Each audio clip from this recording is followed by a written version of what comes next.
¿Cómo están?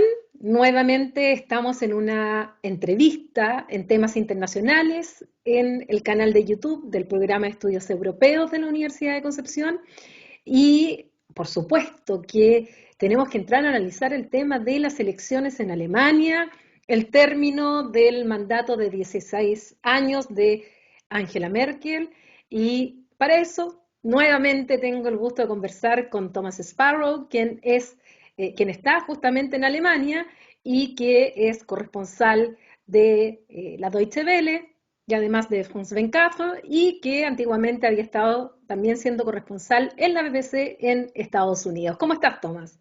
Pues muy contento otra vez de estar contigo discutiendo estos temas. Creo que esta ya es la tercera o cuarta Tercera. vez que nos ponemos de acuerdo para hablar de temas internacionales, así que muy contento de poder hablar también del tema grande aquí en Alemania y aquí en Europa, que son las elecciones que se vienen ya en menos de 2 semanas. Mi primera pregunta, Tomás, es, yo suelo oír una frase y quiero saber si es verdad o no. ¿Son aburridas las elecciones en Alemania? Depende de a quién le preguntes. Lo que pasa es que son muy difíciles de entender las elecciones en Alemania. No son elecciones como las que uno ve en Estados Unidos, que son también un show mediático con una cantidad de mítines políticos, con todo tipo de entrevistas y de show alrededor de la elección. Aquí es mucho más sosegado, mucho más calmado y mucho más difícil de entender. Y por eso también parte de la labor que tenemos nosotros los periodistas y también ustedes desde la academia es tratar de desmitificar algunos de los puntos sobre esas elecciones en Alemania, porque, por ejemplo, los alemanes no eligen directamente a su canciller. O sea, no es como en Estados Unidos donde eligen directamente al presidente, sino que aquí no se elige directamente al canciller.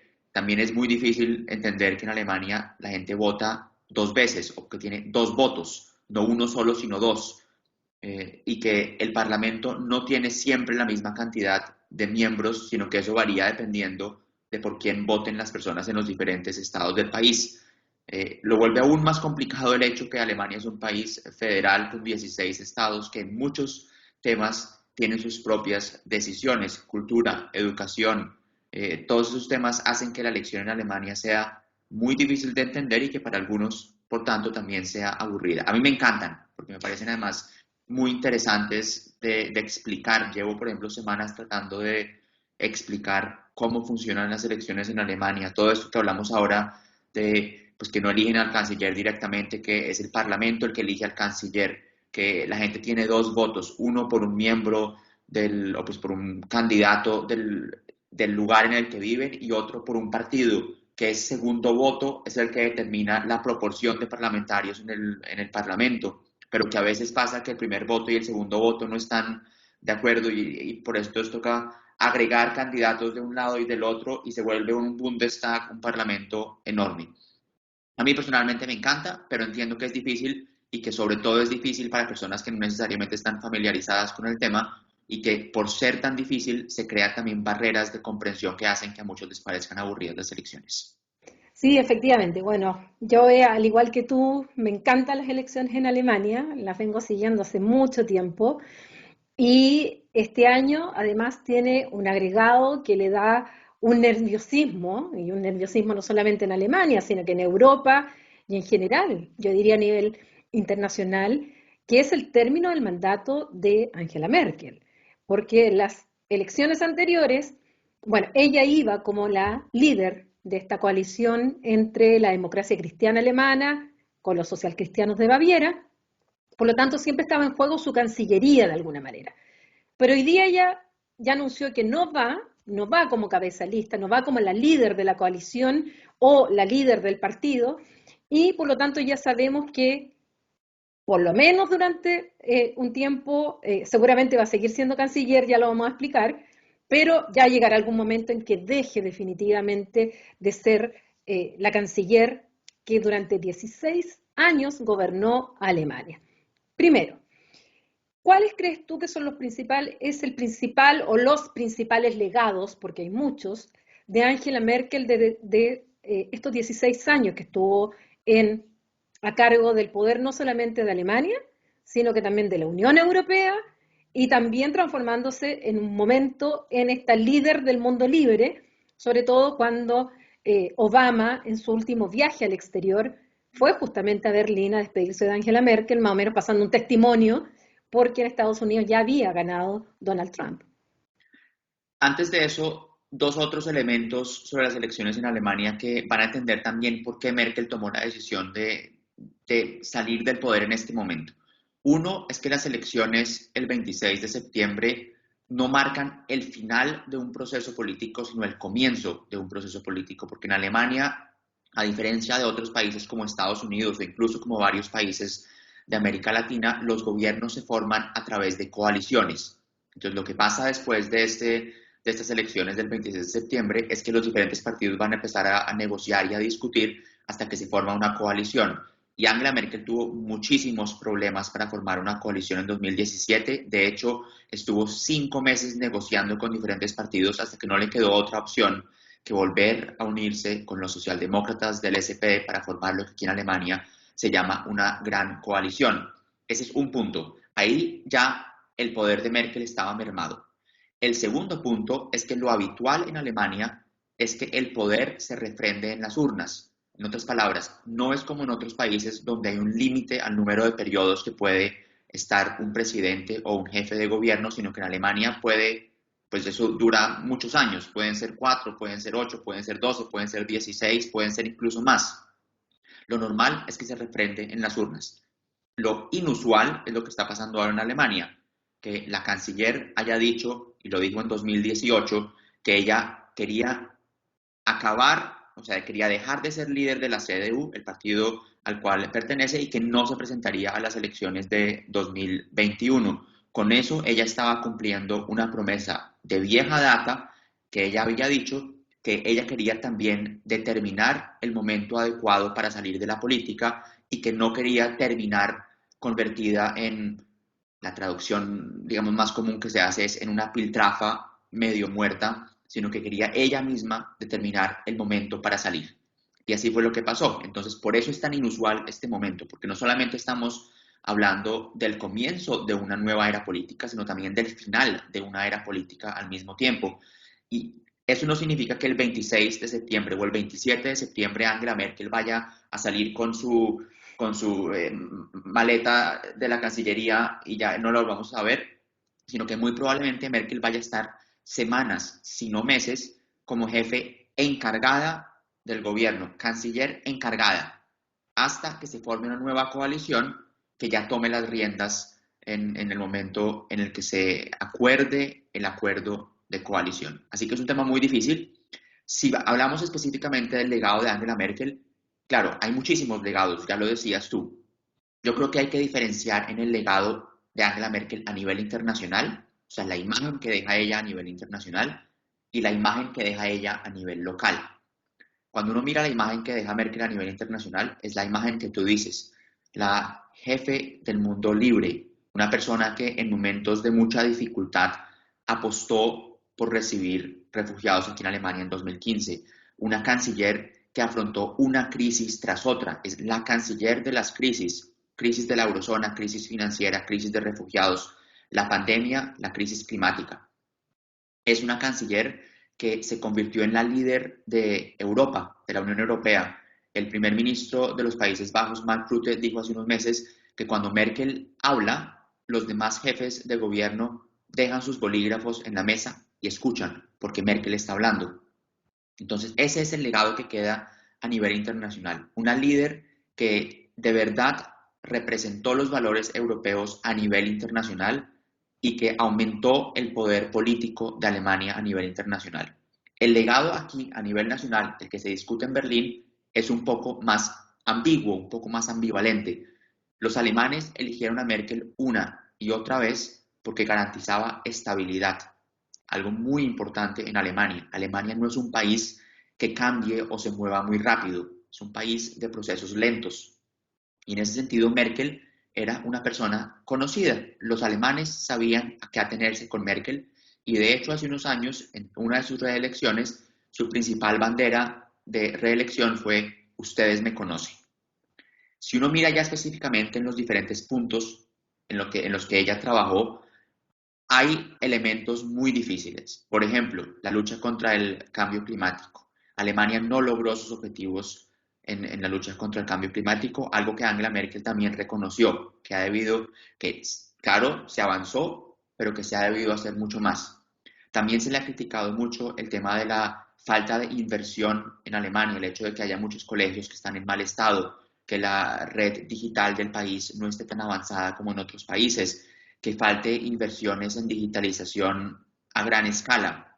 Entonces, importante diferenciar entre lo que se ve a nivel internacional como Merkel, esa líder del mundo libre, y lo que se ve en Alemania, si bien muchos reconocen que Merkel sigue siendo una política muy importante y Merkel se va del poder como la política con los niveles más altos de favorabilidad, pero también habiendo dejado muchas metas por resolver en temas de cambio climático, en temas de desarrollo digital, en temas de infraestructura y demás.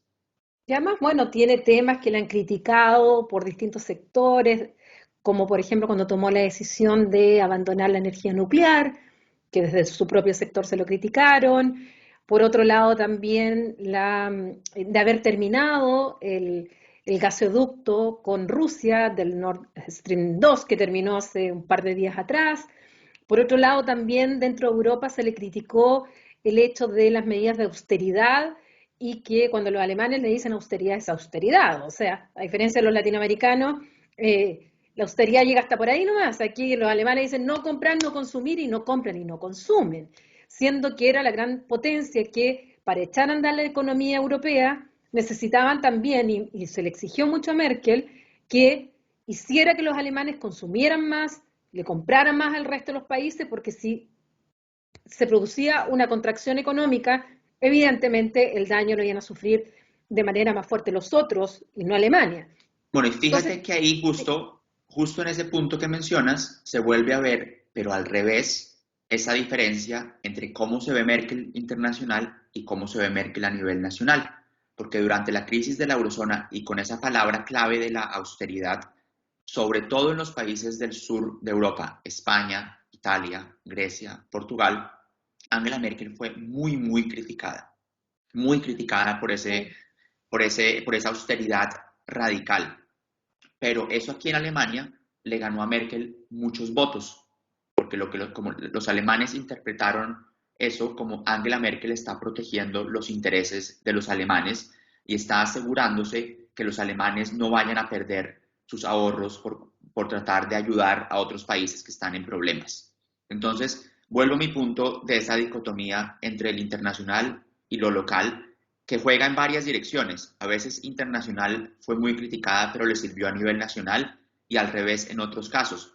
Pero no hay duda que cualquier decisión que Angela Merkel tomó, desde la crisis de los refugiados hasta la crisis de la eurozona, pasando por sus decisiones en la gran crisis financiera o incluso ahora en la pandemia, tienen varias caras, desde quienes creen que Angela Merkel, con su estilo sobrio, científico, logró darles seguridad a los alemanes, hasta quienes creen que Angela Merkel no tuvo una visión clara para Alemania, sino que fue una canciller reactiva, que tuvo que adaptarse a las crisis que estaban ocurriendo en el país y que tuvo que reaccionar para resolverlas. Entonces, de nuevo, varias miradas. Quienes creen que Angela Merkel le dio estabilidad al país, quienes creen que Angela Merkel fue una canciller reactiva que no tuvo una clara visión sobre a dónde debía dirigirse Alemania. recuerdo que la última vez que hablamos, ambos estábamos leyendo el libro La Tierra Prometida de Obama. Y Obama en su libro habla de Angela Merkel y dentro de las cosas que él dice era justamente que era muy sobria, que la valoraba mucho justamente por una serie de características y decía que sabía leer muy bien los intereses alemanes en política exterior y eso también a veces llevaba a choques con otros estados, incluyendo Estados Unidos. Y eso va un poco en la línea de lo que tú señalabas de saber leer lo que los alemanes le estaban pidiendo. Sin embargo, en la crisis de refugiados pasó lo contrario. En la crisis de refugiados aparece como, incluso se ganó la portada de la revista Times, donde aparece como el personaje del año, donde da esto de lo lograremos y habla de que el país va a ser capaz de acoger a los refugiados que venían desde Siria.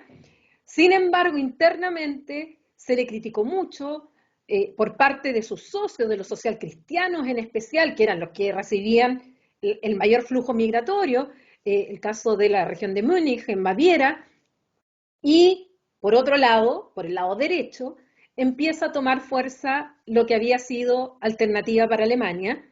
Este partido que si bien se inició como contrario al euro, luego toma el discurso anti-inmigración y empieza a subir en, no solamente en las encuestas, sino que también lograron entrar a varios gobiernos regionales e incluso entran al Bundestag en la última elección.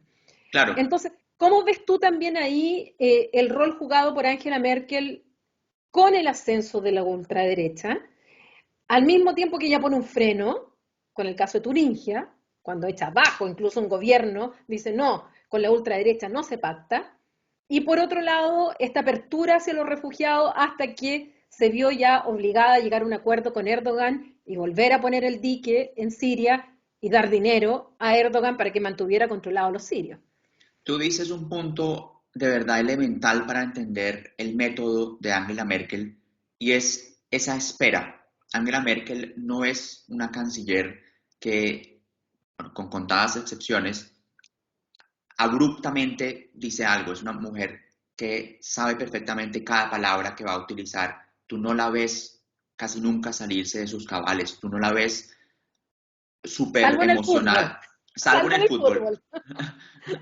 No la ves emocionada, sino que es alguien que de verdad, los alemanes saben a qué atenerse con Angela Merkel. Y Angela Merkel es una canciller que ha esperado, espera a ver cómo se desarrollan los temas, cómo empiezan a qué piensan los alemanes al respecto, y solo cuando hay una opinión ya más o menos formada, ella se lanza al ruedo. De hecho, hay quienes dicen, no lo he podido confirmar, pero hay quienes dicen que el gobierno de Merkel pedía casi que encuestas a nivel semanal para saber más o menos qué pensaban los alemanes sobre diferentes temas y que eso le servía a Angela Merkel luego para tomar sus decisiones. Tú explicas también muy bien que en el caso de los refugiados el tema fue distinto, porque Angela Merkel ahí no tuvo el tiempo para sentarse a pensar que, cómo estaban pensando los alemanes o qué querían los alemanes cuando en la frontera sur estaban entrando todos los días cientos y miles de personas. Y ahí fue cuando Merkel tomó esa decisión que ella defiende hasta el día de hoy por cuestiones humanitarias de no cerrar las fronteras alemanas. Equivocadamente se dice una y otra vez que Angela Merkel abrió las fronteras a los refugiados. Eso es incorrecto. Lo que Angela Merkel hizo fue no cerrar las fronteras a los refugiados porque Angela Merkel tenía muy claro, el gobierno alemán lo ha tenido muy claro, que a las personas que buscan asilo, a los refugiados, se les debe dar acogida. El problema, claramente, en Europa es que había algunos países todavía hoy que no querían darles acogida a los refugiados, mientras otros se veían más a favor de recibir a los refugiados. Y es por eso que Angela Merkel toma esa decisión en 2015 de no cerrar las fronteras para que entren los refugiados al país. Fue, y eso es algo que expliqué hace poco en un artículo bastante largo para la revista Gato Pardo, a su vez, la decisión que más catapultó a Merkel a nivel internacional, a eso que hablábamos al principio de la líder del mundo libre, y también a su vez fue la decisión que comenzó a marcar el fin político de Merkel, porque fue una decisión que dividió profundamente al país.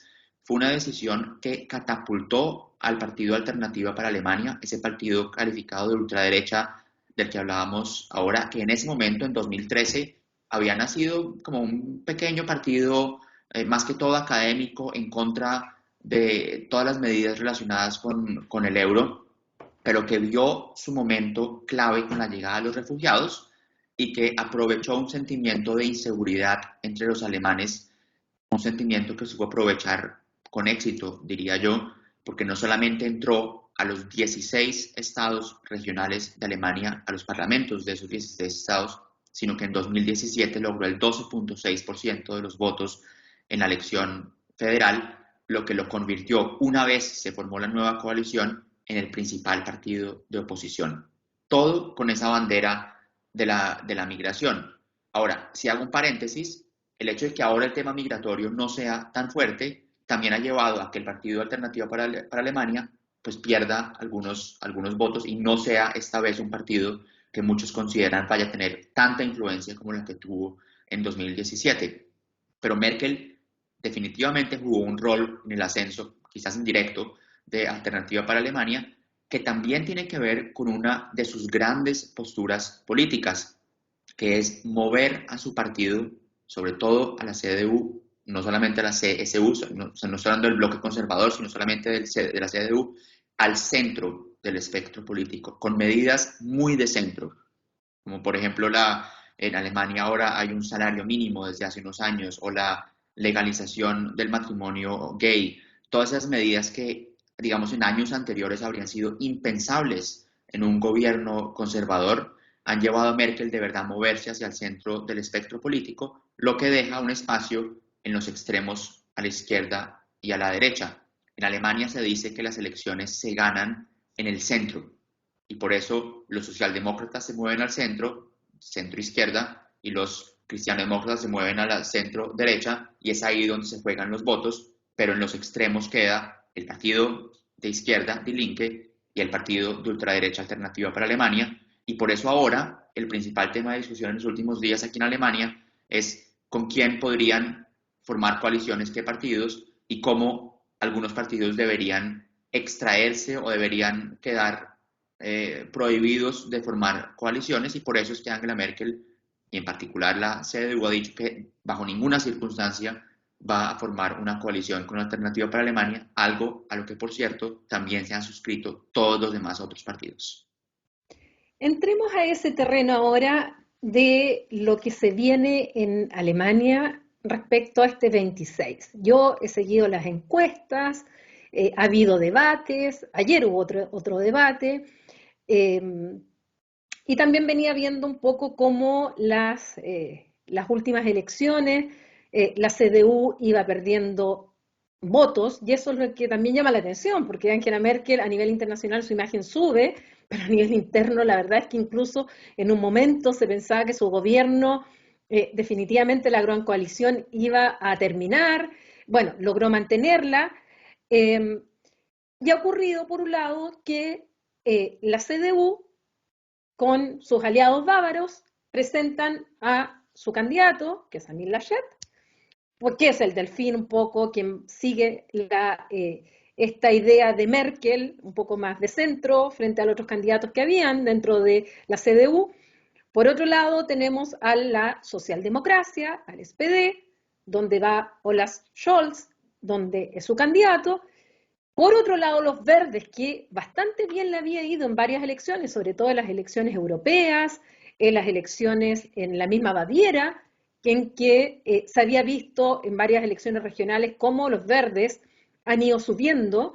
Las encuestas incluso lo pusieron en algún momento superando a una encuesta, creo que vi, que superaba o llegaba a tener la misma cantidad que la CDU y superando a la socialdemocracia. Y tú también nos hablabas de los otros dos grandes partidos, o sea, no grandes partidos, porque están dentro del juego, Alternativa para Alemania dentro de la ultraderecha, la izquierda, más la izquierda radical, y además hay un partido liberal. Esos son más o menos los partidos políticos que están jugando en esta campaña. Esta vez, a diferencia de la elección anterior, yo no sé porque no lo he visto, por eso te pregunto, la CDU con el SPD ya dijeron de antemano que no quieren una gran coalición, porque yo recuerdo que en la elección anterior ambos dijeron, sobre todo el SPD dijo, no queremos una nueva GroKo, no queremos una nueva gran coalición, porque terminamos siendo los secundones de la gran coalición, los beneficios se los lleva Merkel y los conservadores, y nosotros finalmente seguimos perdiendo y perdiendo y perdiendo en las elecciones. Y vino eso que tú señalabas, de que estuvieron meses negociando, tratando de hacer me encantan los nombres de las coaliciones, es como en Bélgica también que le ponen nombre a las coaliciones según el color político de los partidos, entonces habló de la coalición Jamaica. Entonces se sentaron a negociar en aquella época los conservadores, la democracia cristiana de Angela Merkel, con los verdes y con los liberales. Y yo recuerdo, yo estaba en Nuremberg, cuando se rompe esa negociación, se paran los liberales de la mesa y dicen no va más, con los verdes no llegamos a acuerdo, sobre todo en tema de inmigración, se acabó la negociación. Y tú mismo contaste que finalmente se vieron presionados porque llevaban récord desde que existe la República Federal Alemana en que no formaban gobierno, hasta que llega esta nueva gran coalición de nuevo. En estas elecciones en que ha fluctuado tanto, hay tanta volatilidad, yo veo las encuestas que suben, que bajan, que los verdes suben, que los verdes bajan, que la socialdemocracia hoy día aparece, cuando ya la damos casi por muerta, hace un par de encuestas atrás, ahora de nuevo subió, vino el tema de las inundaciones, el perfil del candidato al SPD, parece que se ha manejado mejor en la campaña de lo que se ha manejado Amin Laschet. Por otro lado, la candidata verde, que creo que dentro de todo se ha manejado bien, pero ha metido un poco las patas en algunas cosas. Bueno, ¿cómo se ven las cosas ahora en esto del 26? Porque creo que hay bastante volatilidad y hay bastante incertidumbre de cómo vayan a quedar, en definitiva, los partidos listos para la pole position luego para entrar a negociar esta formación de gobierno. Volatilidad es sin duda la palabra clave aquí. Si algo está claro es que nada está definido. O sea, no es como en elecciones anteriores donde uno más o menos podía saber cómo podían formarse las coaliciones después de los comicios. Te pongo un ejemplo concreto. En mayo, los verdes estaban liderando las encuestas. Antes de mayo era la CDU, o sea, la Unión Cristiano-Demócrata con los aliados bávaros que estaban liderando las encuestas. Nadie hablaba aquí en Alemania de los socialdemócratas del SPD y de Olaf Scholz. Nadie habría apostado a que hoy, a falta de 2 semanas de las elecciones, los socialdemócratas de Olaf Scholz estuvieran liderando en las encuestas a la Cancillería. Es un tema que ha cambiado tanto en las últimas semanas que es muy difícil hacer predicciones sobre cuáles coaliciones podrían formarse después de las elecciones, porque por un lado depende de los porcentajes y por el otro lado depende de los partidos que se sienten a negociar y de los compromisos que encuentren. Es uno de los grandes beneficios y los grandes problemas de Alemania, esa búsqueda obligatoria de compromisos.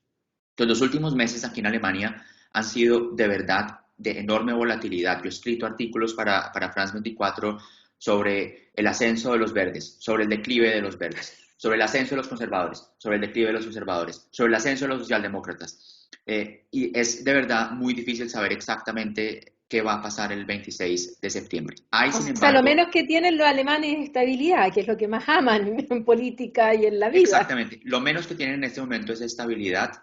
Es un gran problema que está generando aquí en Alemania esta incertidumbre y también la polarización política. En Alemania, durante décadas, lo normal era que hubiera un partido grande, ya sea la Unión, o sea, la CDU-CSU o los socialdemócratas, con un socio minoritario mucho más pequeño, los verdes o los liberales, casi siempre los liberales, y así se formaban los gobiernos.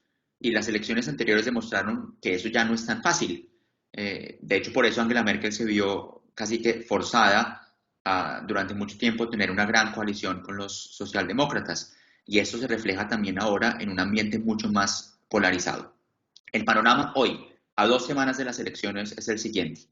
Los socialdemócratas están liderando en las encuestas, no por mucho, sobre pues la CDU-CSU, o sea, el bloque conservador. En tercer lugar están los verdes.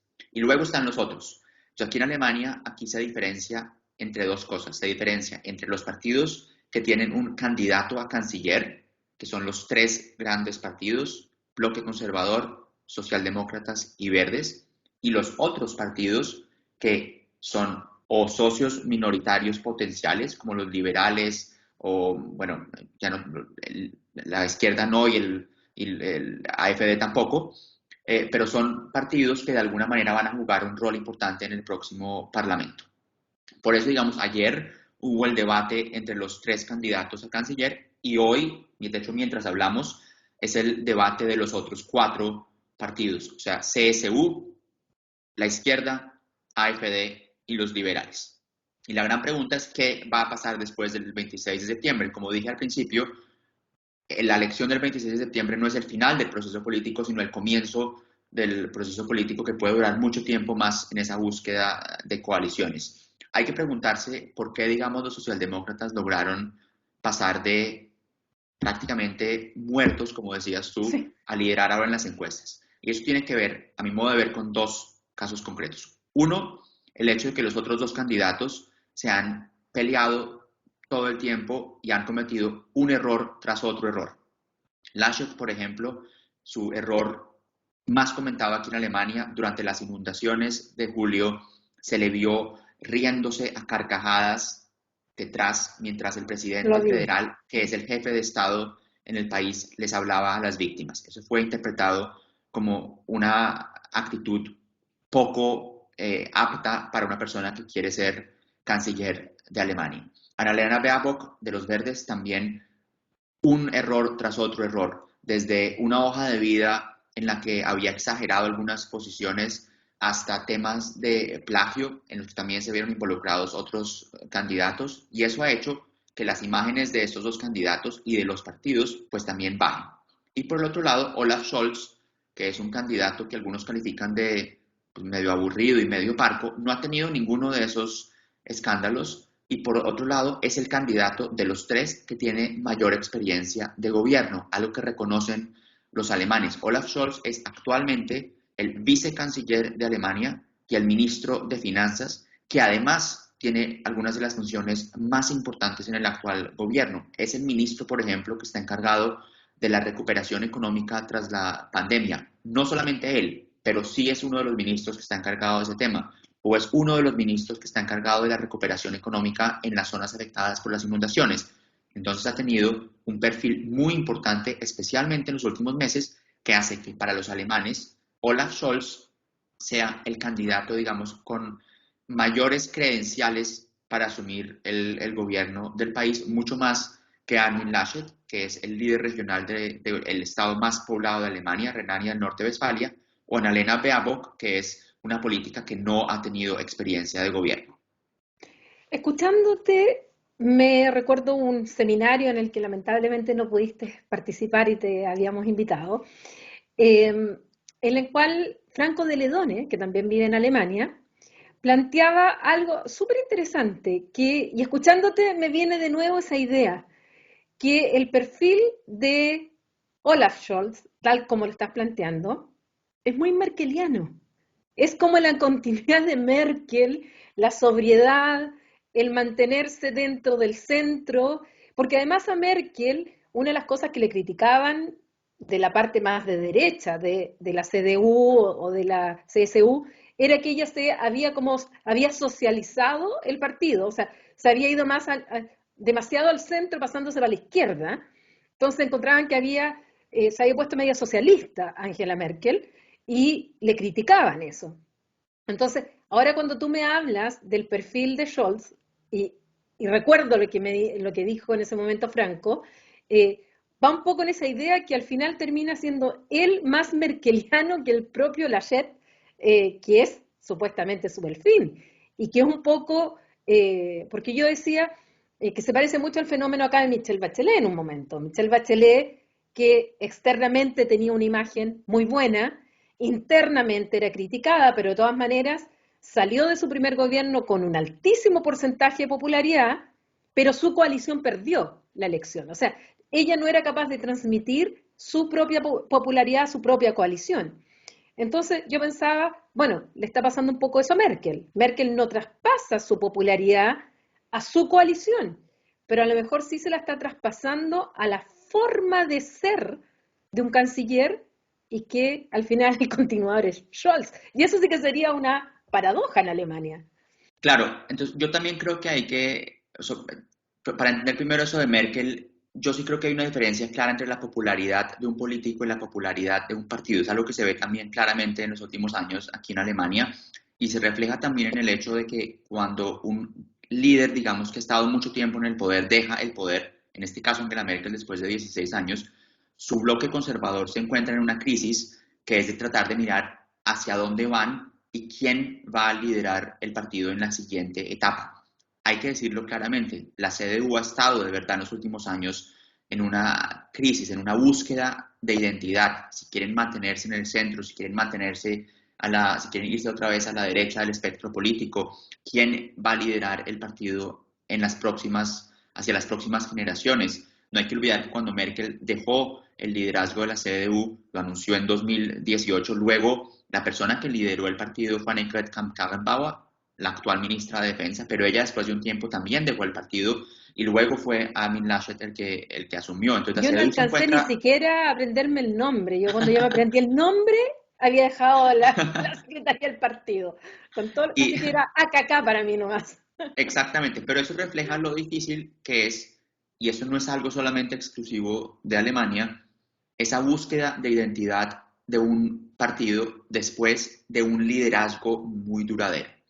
Ahora, específicamente con Olaf Scholz, aquí se ha bromeado mucho porque hace poco en una revista incluso salió Olaf Scholz haciendo el gesto típico de Merkel, el De las gesto manos.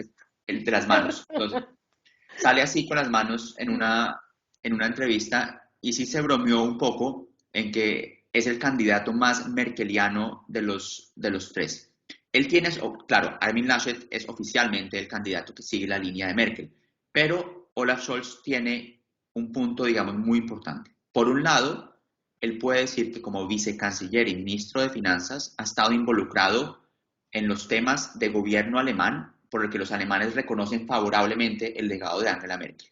Pero por el otro lado, por ser miembro del SPD, o sea, el socio minoritario de la coalición, también puede distanciarse lo suficiente de los conservadores en los temas más controversiales. Entonces puede jugar la doble carta de decir que es parte del gobierno, que ha sido parte del gobierno en temas importantes y que por tanto él tiene la experiencia para liderar el Ejecutivo, pero por el otro lado que se diferencia lo suficiente de los conservadores como para querer liderar el próximo gobierno con los socialdemócratas como la fuerza principal en Alemania.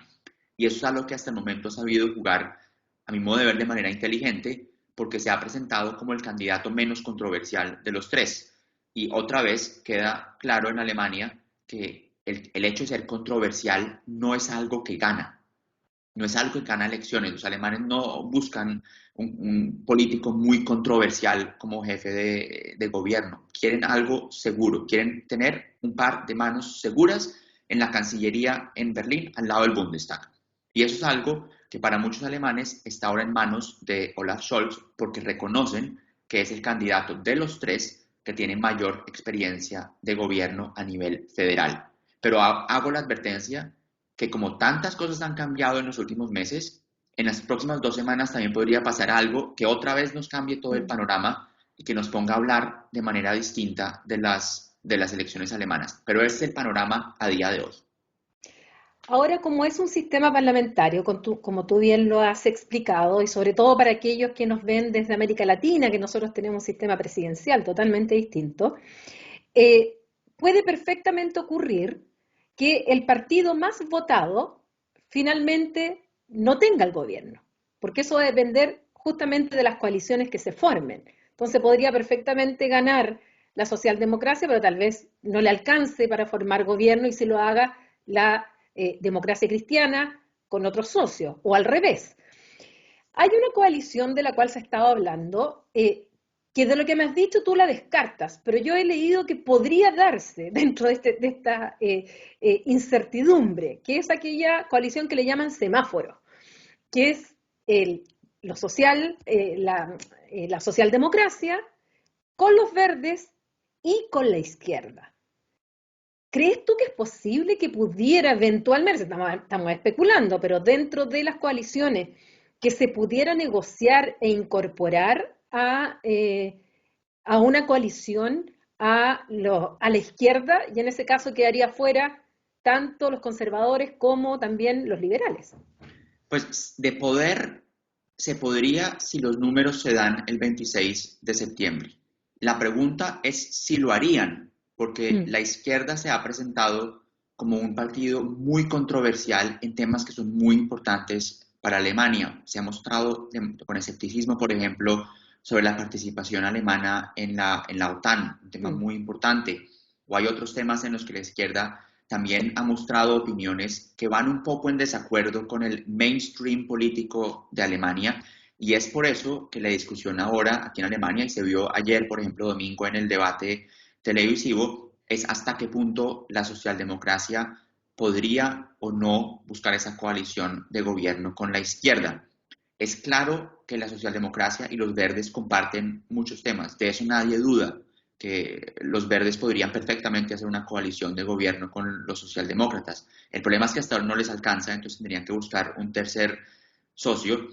Los conservadores le han pedido a Olaf Scholz una y otra vez que descarte esa búsqueda de coaliciones con la izquierda. Olaf Scholz se ha mostrado un poco tímido en ese descarte, diciendo que para él hay líneas rojas, líneas claras, digamos, en cuanto a sus políticas, y que una de esas, por supuesto, es que Alemania debe reconocer ese rol que juega dentro de la OTAN, pero no ha descartado del todo que se va a sentar a negociar o a discutir por lo menos opciones con la izquierda. Entonces, yo creo que es una coalición muy difícil. Es una coalición muy difícil porque la izquierda es, para el mainstream político alemán, un partido incómodo. De ninguna manera tan incómodo como alternativa para Alemania al otro lado del espectro político, pero sí es un partido que incomoda algunos de los estándares claros que ha tenido Alemania en los últimos años y que incluso llevó, por cierto, a que Angela Merkel también criticara a Olaf Scholz recientemente por no descartar de plano esa coalición con la izquierda. Yo creo que es una coalición improbable, más no imposible, dependiendo de los números. Creería que más bien las coaliciones van a tender, muy probablemente van a incluir a los verdes, y dependiendo de cómo se muevan las cosas, podrían incluir por un lado a los conservadores o por el otro lado a los socialdemócratas, y puede haber una necesidad de un tercer partido que podrían ser los liberales, aunque los liberales también tienen posiciones muy distintas pues en relación con los socialdemócratas y con los verdes, por ejemplo, también en los temas clave de los verdes como el cambio climático. Mm. Bueno, se ve bastante complicado ahí el ajedrez, cómo las piezas van a jugar, va a depender mucho de, como tú señalabas, de cuánto apoyo ciudadano van a tener cada uno y de eso va a depender en definitiva las conversaciones. Yo te iba a preguntar sobre el rol de Angela Merkel. ¿Ella se mete en el discurso político, se mete en campaña o se mantiene más bien al margen y no está directamente con la política contingente? ¿Cómo juega el rol de Angela Merkel en esta campaña en que ella no es candidata? Angela Merkel, por supuesto, sigue jugando un rol importante al ser la política con los niveles más altos de favorabilidad del país, pero Angela Merkel al mismo tiempo dijo hace mucho tiempo que ella no quería meterse en la campaña política. Sin embargo, lo que ha pasado en los últimos días, que digamos en América Latina o en otros países podría no parecer muy inusual, pero que para Alemania sí es inusual, es que Angela Merkel utilizó un discurso en el Bundestag, probablemente uno de sus últimos discursos en el Bundestag, para pedir un gobierno de Armin Laschet, un gobierno liderado por su partido, porque era, en su opinión, un gobierno de centro que continúa, por supuesto, con su legado. En otros países puede no resultar inusual que un jefe de gobierno apoye al candidato de su propio partido, pero en Alemania y especialmente para Angela Merkel sí lo ha sido en los últimos días. Es algo que fue de verdad descrito como sorpresivo, el hecho de que Merkel utilizara un discurso en el Bundestag para pedir por votos para el candidato de su partido, Armin Laschet, y también lo que comentaba antes de la crítica a Olaf Scholz, su vicecanciller, por no descartar completamente esa coalición con la izquierda. Pero Angela Merkel ha dicho que no va a ser una ex canciller, digamos, incómoda. Cuando le preguntan una y otra vez qué quiere hacer después de las elecciones, ella dice que quiere retirarse, que quiere leer, que quiere aburrirse un poco, que su interés principal es volver a ganar tiempo que no tuvo en los últimos 16 años, que quiere leer libros, que quiere caminar por los bosques y que sobre todo no le interesa ser una ex canciller incómoda como se ve en otros países, por ejemplo en América Latina. Pienso en particular en Colombia con expresidentes que siguen muy activos en la política, criticando a los mandatarios en la actualidad. Angela Merkel dice que no quiere tener nada que ver al respecto y que no busca ningún cargo político ni a nivel nacional ni a nivel internacional. Si me preguntaras a mí, que he seguido a Angela Merkel durante años, ¿qué va a hacer Angela Merkel en los próximos años? Yo diría que Angela Merkel muy probablemente se va a dedicar a la academia, que la van a invitar a dictar charlas en diferentes universidades a nivel internacional y que lo va a hacer explicando su legado, explicando sus posturas y que también va a ser algo para ella exitoso, porque Angela Merkel deja el poder, como ya lo decíamos al principio de esta conversación, como una política que a nivel internacional de verdad tiene una imagen muy favorable, ya sea con el tema migratorio, incluso con el tema de cambio climático. Angela Merkel fue muy importante a nivel internacional para buscar acuerdos de cambio climático, u otros temas también, mientras que a nivel nacional, pues Angela Merkel, como ya decíamos, sigue siendo una política con altos niveles de favorabilidad, pero también con sombras que se le están criticando ahora, que todo el mundo está hablando también de su legado. Bueno, yo te agradezco, Tomás, de nuevo este análisis tan detallado de cómo están las cosas. Vamos a ver en 2 semanas más si esto sigue igual, si algo cambia, si hay sorpresas y sobre todo vamos a ver, y yo creo que eso es, se da casi por sentado que Angela Merkel obviamente no se va el 26 de septiembre. Quizás cuánto tiempo va a seguir ahí a cargo de los asuntos corrientes, de solo administrar el país y no tomar decisión, como ocurre en los sistemas parlamentarios, hasta que se pongan de acuerdo. Vamos a ver, queda mucho todavía, mucha historia. Así es que te agradezco y bueno, seguro que vamos a conversar de nuevo y te vamos a seguir viendo también en donde tú trabajas, en los canales que trabajas, con tus reportes y tus análisis. Muchas gracias y como hicimos también en las veces anteriores, te confirmo aquí de manera oficial que podemos volvernos a encontrar para otra sesión cuando las elecciones hayan pasado para ya mirar más en detalle cómo podría ser el próximo gobierno de Alemania y también, que quizás esto puede ser importante, cómo podría ser el próximo gobierno de Alemania en temas de política exterior. Podemos mirar cómo podría cambiar la política alemana en relación con Rusia, con China, con Estados Unidos, también con América Latina, porque puede haber cambios interesantes dependiendo de qué coaliciones se puedan formar. Por supuesto, y con Francia, que hay elecciones el próximo El año, próximo hay año, el núcleo duro de la Unión Europea, nerviosos, indudablemente viendo las encuestas también cómo van en Francia, con lo que puede ocurrir en Alemania, que sabemos que es justamente el motor ahí del proceso de integración. perfecto. Anotado, quedamos de acuerdo, así es que va a haber un nuevo capítulo de conversación. Gracias, Tomás. Ok, mucho gusto. Chao. Chao.